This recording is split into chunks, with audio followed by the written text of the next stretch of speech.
So what I want to really talk about are what are some of those financial cornerstones that we should be aware of that can really help us when it comes to preparing for our financial futures. And I'm going to go over some key concepts. And what I want to encourage those that are joining us today to do is jot down some notes.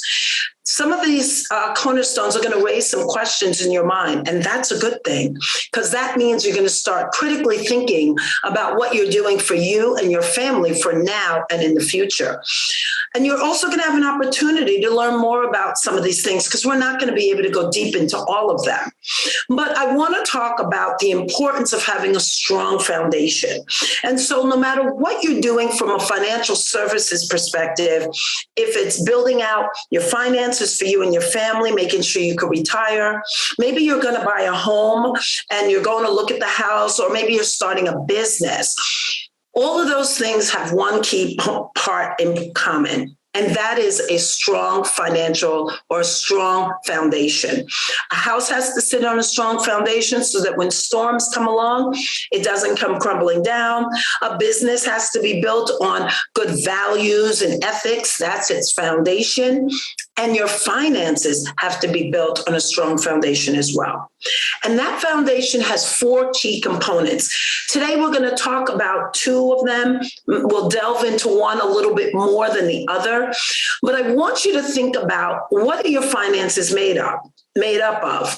Should be made up of 4 key components: protecting your most valuable assets, understanding how to get your money to grow, but how to do that in a way that it's safe, minimizing the impact of volatility in the markets, and also keeping as much money as possible in your pocket. And I want to talk a little bit about, how does money grow? It interests me a lot to see how we work very, very hard for our money. You know, sometimes we do a lot of overtime. There's people working multiple jobs. And the goal is that they want their money to work just as hard for them as they did for it. But the question is that happening? And where you put your money matters. When we talk about growing your money, there are some simple concepts you should be aware of. And one of them is interest.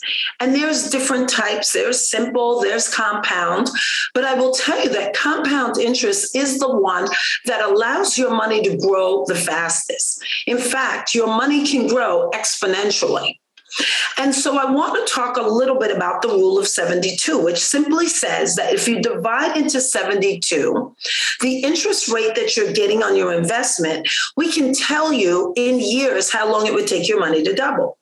So as you can see here, we show you 4 different interest rates. And clearly, the higher the interest rate, the faster your money doubles.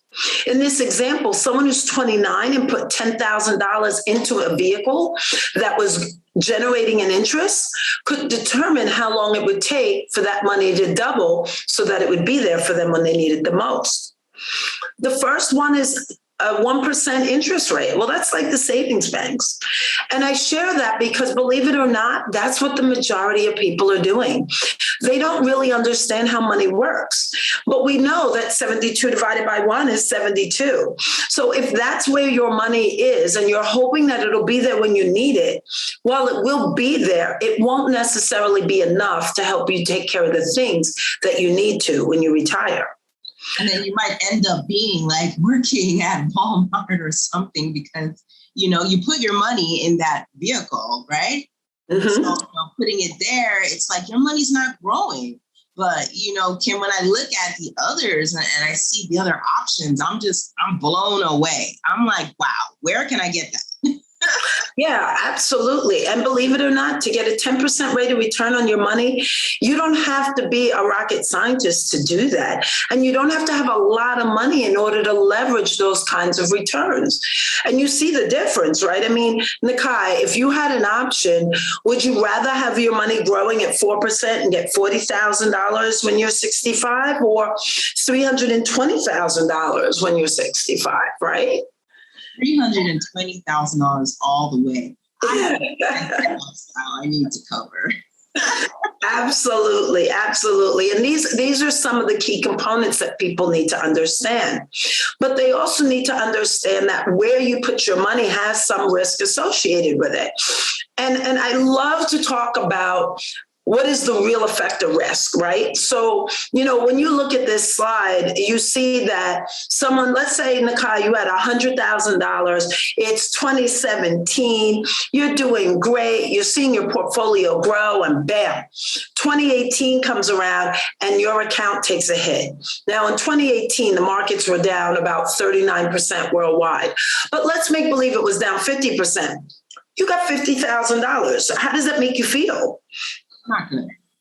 Not good at all, right? I often say people watch their 401k become a 201k, right? Oh, wow, 201k. Exactly. But we always hear about, the markets rebound and we've gotten all our money back. And so the markets have gone right back up 50%. But look at how much money you would have after that, Nekei. Right. Is that what you would have expected? No, actually not. I thought that, hey, when the market goes back up, I'll just go ahead and just go back to where I was. Isn't that knowing how it's supposed to work? Well, we have to look at it from the bottom line. And the markets may have rebounded and they may have gone back up 50%. But at the end of the day, it's all about how much money is in your account. And so if the markets went up 50% or 25%, whatever that percentage is, it's going to be based on your current account value, not what it once was. So as you can see here, in order for you to capture all of the losses, the market has to do close to, if not double what it did going down. And in this case, that would be 100% rate of return. That doesn't happen overnight. Right. So this is really important to know, because as we're building out our finances and preparing for our future, we have to take risk into consideration and really understand what it means to our overall portfolio.